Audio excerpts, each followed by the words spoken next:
Honorable President and distinguished delegates, we need all resources of mind, heart, and will to have any realistic hope of addressing the grave nuclear dangers to the peoples of the world and other life forms with whom we coexist on our beautiful planet. These dangers have been exposed as never before in this century by the Ukraine war and the unfolding global crisis it portends.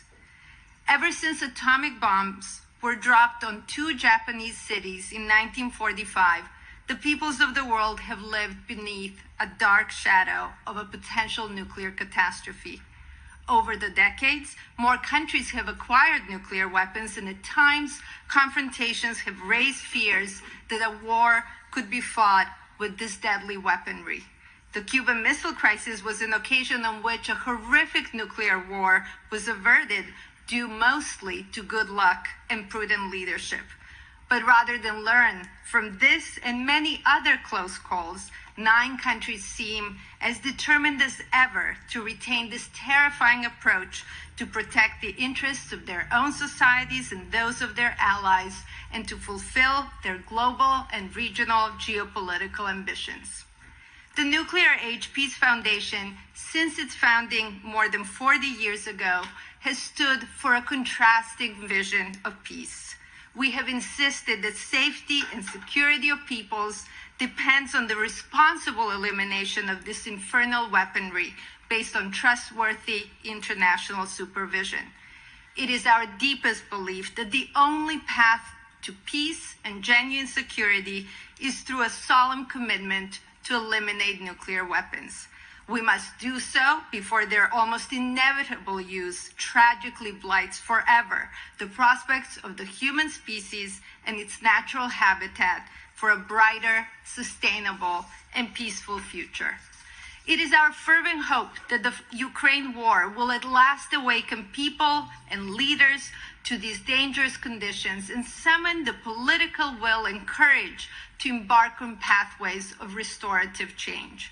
Our focus is on nuclear dangers, although we are keenly aware of other global challenges, including militarism, climate change, extreme poverty, and public health, felt most acutely by the global South. As long as political leaders possess authority to use nuclear weapons, there is a risk of threats in crisis situations, and that a cycle of action and reaction will end with the actual use. The possibility of deliberate use is also subject to related concerns about miscalculations and accidental use. 52 years after the entry into force of the Nuclear Non-Proliferation Treaty, the nuclear weapon states have not only not fulfilled their disarmament obligations according to Article 6, but they are doing precisely the opposite of pursuing disarmament. China, for example, is not only modernizing, but also increasing its nuclear weapons count. Russia is throwing around nuclear threats. France has plans to build new weapons that will last till the year 2090. And the United States is planning on spending up to $2 trillion on its nuclear arsenal modernization, money that could be spent on healthcare, education, poverty, and sustainable development. Article 6 needs to cease being useful fiction. Instead, it must be turned into a reality.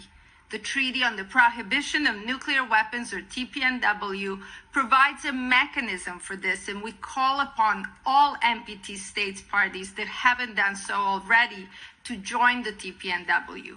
Humanity's very existence depends on this. Distinguished delegates, in addition to simply meeting their legal obligations according to Article 6, nuclear weapon states all have much to gain from pursuing nuclear disarmament. Only by leading on disarmament first can they put genuine pressure on the remaining 4 countries that possess nuclear weapons to disarm as well. The United States is the country that was not only the first to develop nuclear weapons, but also the only one to use them in Hiroshima and Nagasaki where civilians were incinerated or sickened for lifetimes. In addition, the United States wrote the playbook for the nuclear testing era by exploding weapons near vulnerable and indigenous populations, both on its own territory and in the Marshall Islands, Kiribati, and elsewhere in the Pacific. The testing had and continues to have devastating humanitarian consequences.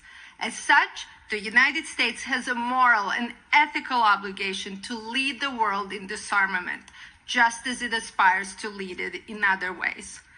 The other 4 countries all have very good reasons to disarm as well, as we elaborate in our full statement available on Reaching Critical Will.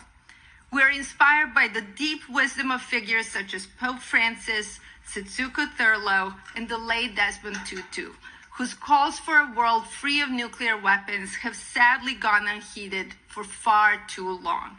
We must do everything we can to make their nuclear disarmament aspirations a reality. We must wake up before it is too late. Thank you. I thank the representative of Nuclear Peace Foundation for her statement. Next speaker on my list is